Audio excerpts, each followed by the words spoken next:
Metal plates with detailed engraving. I wonder if Sola might be interested in these.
Not to complain, but there's actually too much magic out here.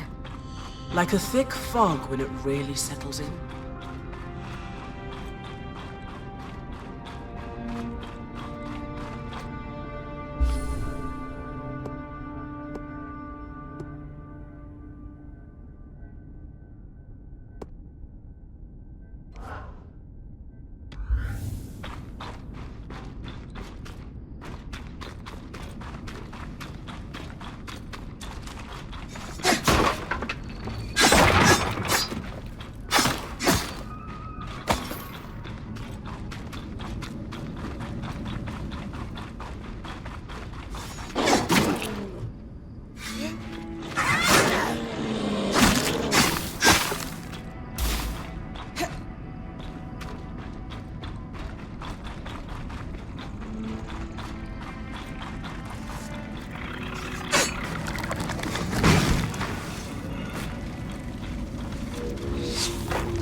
frost magic.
I think I found a prototype that goes with the helm schematic I gave you.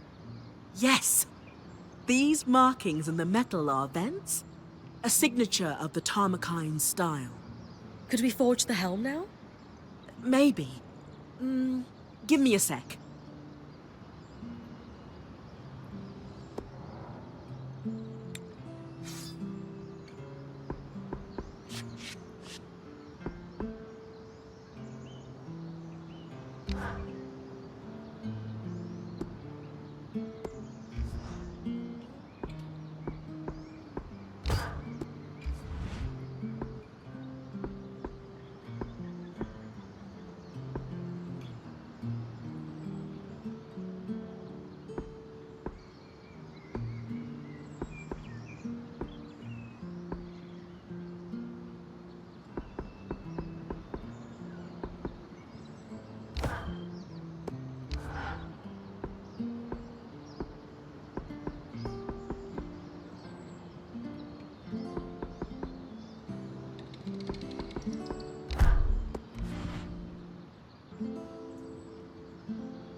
Worse the materials, I'd say.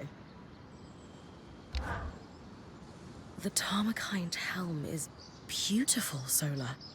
Can't wait to test it out on an expedition. I am honestly kind of proud of myself right now. I wasn't totally sure I was going to be able to do that. Like I said, this style is a lost art. I know it's just a small piece, but I'm feeling on top of the world right now. As you should. This is pretty cool. Before my mentor, Hilda, passed away, and my apprenticeship was cut short, I always saw myself opening up my own smithing school. Specifically to pass on the Tarmakine techniques and prevent them from being lost for good. Feels like another lifetime now. Obviously that dream died with Hilda. It's been like 10 or 15 years since I've even thought of that.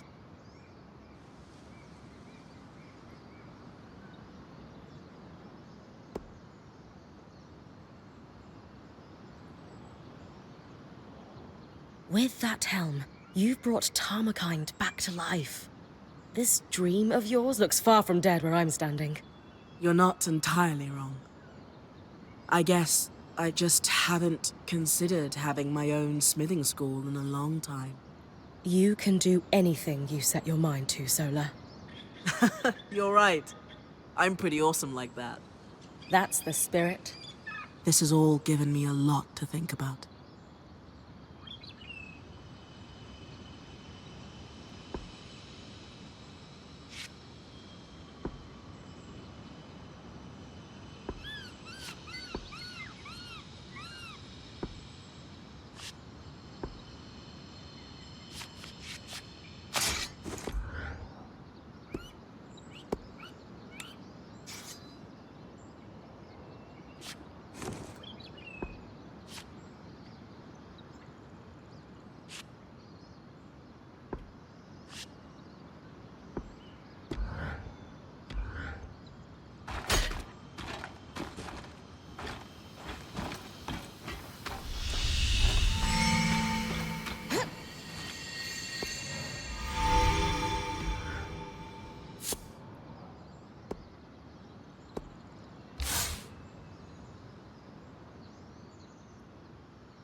Oh, good. I caught you both.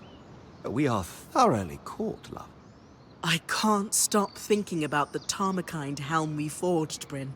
I'd written off my early training as a lost cause, but you've sparked my hope.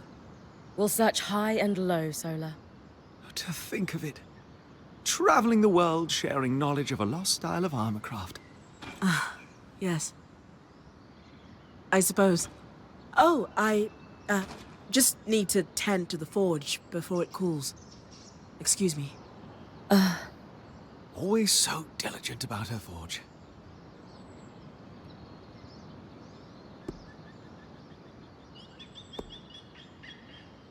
I don't think that was about her forge, Dom. Oh? I'm not sure what, but something's bothering her. Just a word to the wise. Bryn, you are a very good friend. And I know exactly what will lift her spirits. This may prove to be a bit of a challenge, but it's one I know you can handle. I need you to do some harvesting. Pushing your magic into the pattern of a great foe so that you can tear a strand of its power free. Though not that you haven't done this before. It's the only way to grow as a point. Indeed. And so we turn our collective sights upon an ash-peak drake. You've already downed one of these great beasts, but a harvested strand will be our chance to strengthen your abilities. Our? Like all things our band tackles, it's a team effort. Whenever you pull a strand from a foe, I take that captured magic and weave it into your mantle. As a bonus, there are byproducts that I can use to make Solar a small gift. Win-win. I get magical powers, you get husband points. We know they've been flying in the skies above Dredger's Mire. It's just a matter of tracking one down and doing what you do best. My first drake harvest.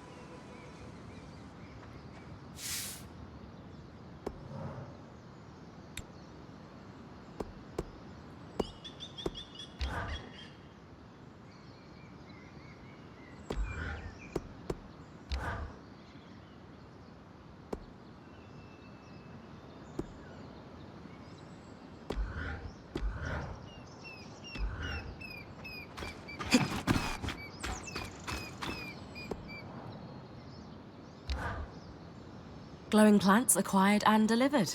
How are things on your end? Oh, I'd almost forgotten about these. Thankfully, the alchemic preparation is, well, prepared. Let me find it. Here it is. All I need to do is extract the clarifying essence, and that should do it. It's wonderful to watch a genius at work. So, when can I go test this out? I was hoping you'd ask. I need some more ingredients. More of the luminous plants, for one, and some ink-cap mushrooms, if you wouldn't mind. What are you cooking up now? More Diane's chorus means I can mix up plenty of this solution for Aurea. Ink-caps? Well, that's a secret for now. I'll allow it. I'll be back once I've grabbed everything on your sundry list. The great market of the outdoors. Huh. I hope you're able to find some good bargains. I always do.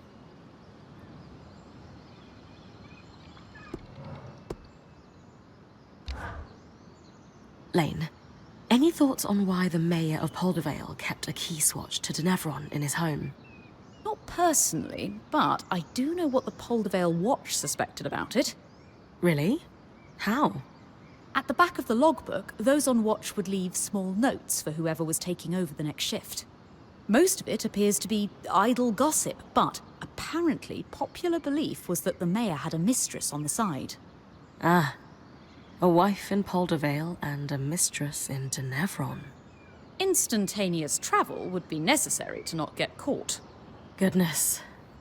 Small towns are the same everywhere, aren't they? What is there to do in them but talk?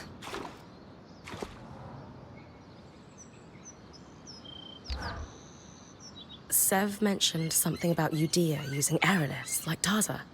That's true, yes. It was well before my time, but they are not well regarded in our history. What happened to them? You're aware Udea had legendary trade fleets that made it the richest federation in the Maida? Yes, but not since the... Oh. It turns out when you rely on magic to keep your harbors safe, and magic itself breaks in something like the Surge, there's a price to be paid.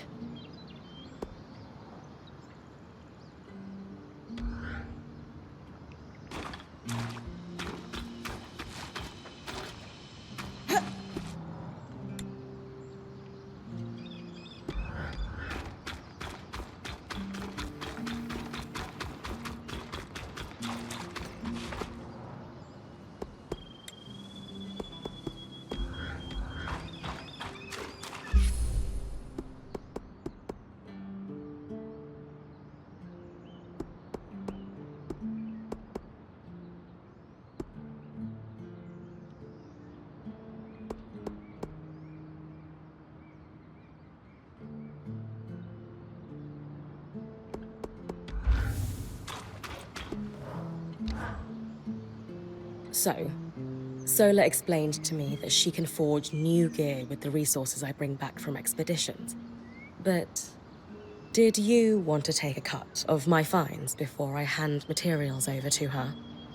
What? No. Why would I do that? My last point. Aaron used to take most of what I brought back from my training expeditions. I'm beginning to suspect he was even worse than I thought. How did you join them in the first place? When I was 19, Aaron's band came to my town in Carlhaven. We rarely, if ever, got visitors. They had taken a wrong turn in the mountains and wouldn't make the trek out without restocking on supplies. Of course, Aaron's navigation skills were inadequate. Yeah. Anyway, our merchants wouldn't sell to his band. Khanhanders were still paranoid about strangers in the wake of the Independence War. So his caravan was stranded for a few days. I took it as an opportunity to learn as much about weaving as I could. Aaron wouldn't give me the time of day, so I began talking with their enchantress, Pelagia, instead. She even began to teach me a bit of magic. That can't have made you popular in your town. It didn't, but I knew an opportunity like this wasn't going to come along twice. I cut a deal with Aaron. If I bought the supplies they needed on their behalf, I could leave town with them. Unfortunately, people saw me supplying their caravan. When I went home to pack, I found an angry mob on my parents' doorstep. There was talk that my mother might lose her position as a Dalrad over my actions. When I got inside, she was furious with me. We argued until nearly midnight. My father tried to mediate, but eventually, she stormed off to sleep. I remember just collapsing on my bed after that fight. I was heartbroken to have hurt my parents and sure that the caravan had already left. But under my pillow, I found a mantle and a note from Pelagia telling me where they were headed in the hopes that I might catch up. So I packed. I was almost at the door when I realized my dad was still smoking his pipe by the fire. Did he try to stop you? No. He just told me that if I wrote often to tell them I was safe, my mother would forgive me. He was right. She did. Eventually. Then we hugged for a long time. It took everything I had to let go and walk out the door. In a few days, I caught up to Aaron's caravan. My life in Carlhaven disappeared overnight, and suddenly, I was a weaver. I was born into the world of weaving and magic. But so many like you need to desert their pasts to join it since the Surge. Do you ever regret it?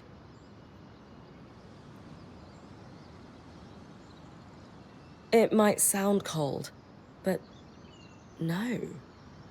I just never fit in Carlhaven. I needed a way out, and I don't think another one would have come. Not that I fit with Aaron's band either, but once I started going on expeditions, I just knew this was what I was meant to be doing.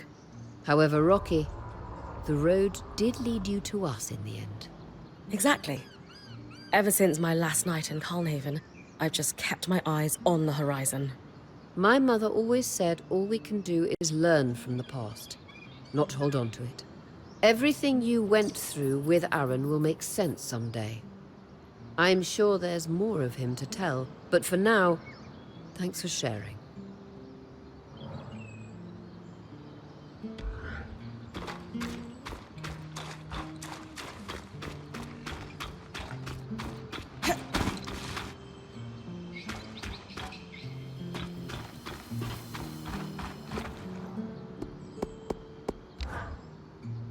A lot of memories come rushing back when I think about Tarmakind. Good or bad ones? Both. I remember the smells. We used very specific woods for the fires when we were alloying. Precise heats and times. And sounds. The guiding tap my mentor would do before every hammer strike. Here. Slower. Faster. Breathe with me. No, foolish girl. Again! Sounds a little relentless. No more than the combat drills you and Oreo have done. It's all practice. Making your muscles carve a groove so deep the action is automatic, so that your mind is free to focus on the intent. You miss it? Not all. I miss the stability of a school. Knowing where your tools are, always. And I miss that crusty old battle axe of a mentor. I had so much to learn from her. Still, maybe this is my chance. Pick up where I left off. We'll see.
only way to strengthen the power is through active harvest.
Bitter cold. And everywhere. Aeroliths acting up again. I wonder if the plants have adapted to endure sudden frosts like these. If this keeps happening, you might want to keep a suit of armor for the occasion. With the right materials, we can keep you snug as a bug in a rug.